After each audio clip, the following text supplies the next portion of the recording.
you teach everyone in the world how to respect you by asserting your boundaries. And so anger is a useful tool. And we have a word anger and then we think, uh-oh, anger.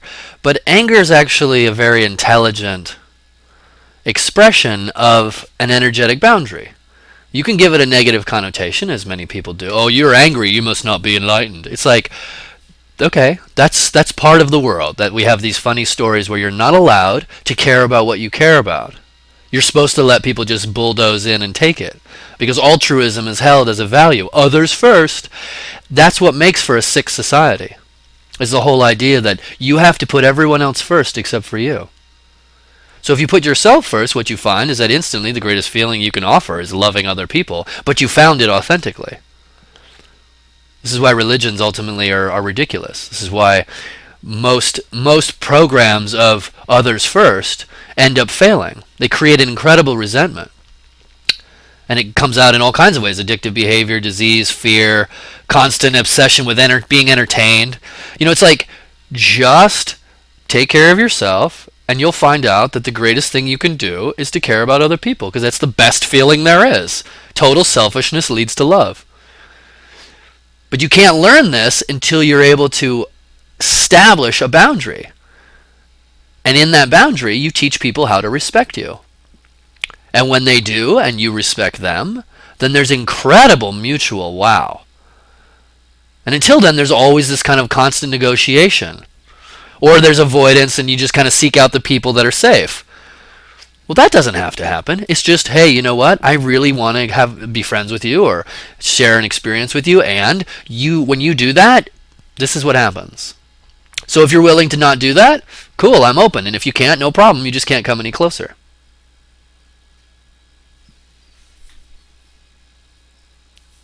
Respect is the most important thing that happens on earth. It's the only enlightenment there is. The spiritual circus, for all of its wonderful entertaining qualities, has nothing to offer if it doesn't offer respect for each other. So, respect. And the only way people can learn how to respect you is when you teach them. And you teach them by saying, oh, you can't come in here with that. And I care about you. And you can't come in here with that. And I care about you. If you actually care about them. So I know that this is kind of vague in that, well, how do you do that? It's all situational. It's all contextual. The world keeps teaching you. Somebody's going to come, and they're going to do something to you that you don't like, and you just have to tell them, which is so funny. It can be as simple as, when you do that, I don't like that. And if they say, well, I don't care, too bad, then you know they don't actually care about you, and that's not the relationship to continue to have. And if you can't walk away from someone who disrespects you, that's no one's fault but your own, and your suffering is yours. And it's not that you're doing something wrong, it's just at some point you have to grow up and establish boundaries with the people in your life so that you feel like you're actually honoring who you are. The whole martyr syndrome. You live your whole life doing nice things for other people, but if somebody were able to poke you in the right spot, this rage would come out that would fill the world. Because you've been busy lying and denying the one person that's actually here. So the solution to that is, I don't like that. And I care about you, and I'd love to have an experience with you, but I'm not interested in that. Whatever that is that you just did, I'm not interested in that. This is how you can respect me. When I'm talking, listen. If I don't ask you questions, don't give me advice.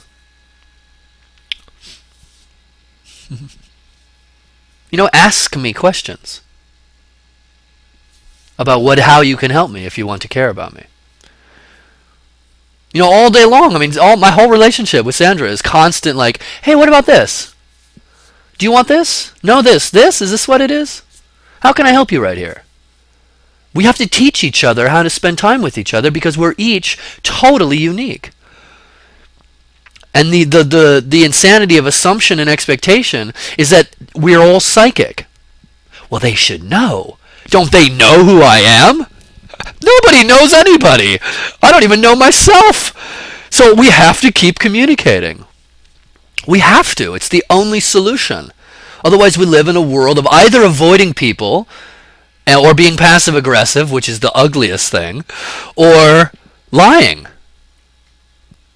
So avoiding passive aggression and lying are all solved by healthy anger. This is my boundary, and you may not cross it, and I'm interested in inviting you in. I just want to make sure that you know how to respect me, and here's how you can do it.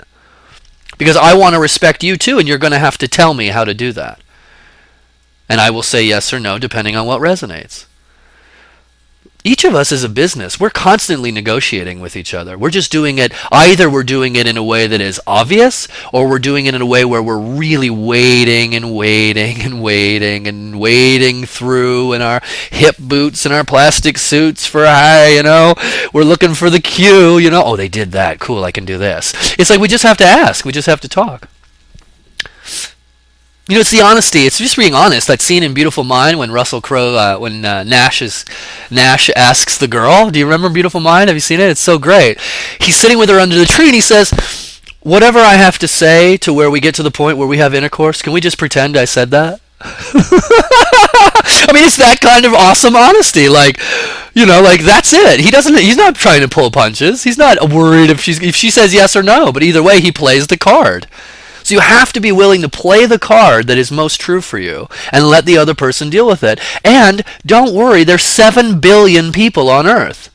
It's so easy to become tunnel visioned on one person and think, well, this is where my love, approval, and admiration is going to come from.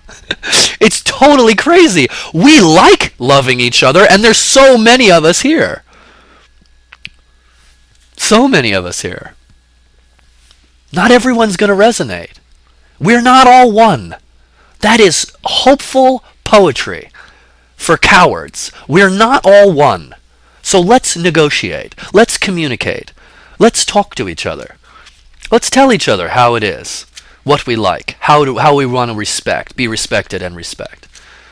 That's so much more interesting, and it's so much more intimate than the assumption, the sort of hopeful metaphysical assumption that we're all connected. We can extrapolate all kinds of things from this place, come up with all kinds of inferences and conclusions, and none of them are sexier. To me, none of them are sexier than straight-up communication, negotiation, seeking mutual self-interest that is fundamentally satisfying. Because assumptions aren't satisfying, and you know that. Living an assumption. Waiting for the guy, or the girl, or the parent, or the boss to somehow psychically get the way you are. You know what that's like, waiting for that. It's miserable. You wait forever. So, the opposite of that is communication. This is how I feel loved. This is how I feel cared about. This is how I feel respected. It's okay if you don't want to do it, but I have to explain it to you so that you know you have the information. And to do that requires that you have to know yourself. So, how do you disrespect yourself? And can you stop doing that? Because it's crazy to expect someone else to stop if you can't. So find where do you disrespect yourself and stop.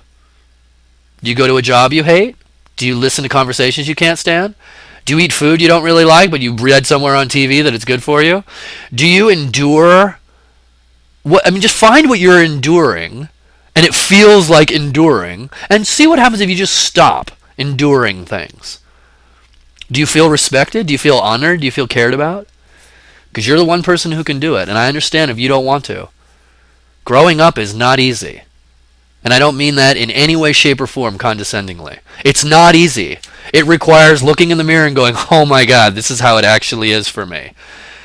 And I have to tell other people that. Oh, wow. Okay. And then you practice. And what's so cool is you get so much practice.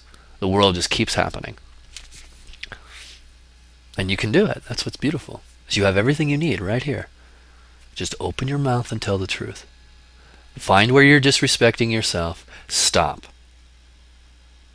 When someone else comes that way, since you learned how to stop, it'll be easier to stop them.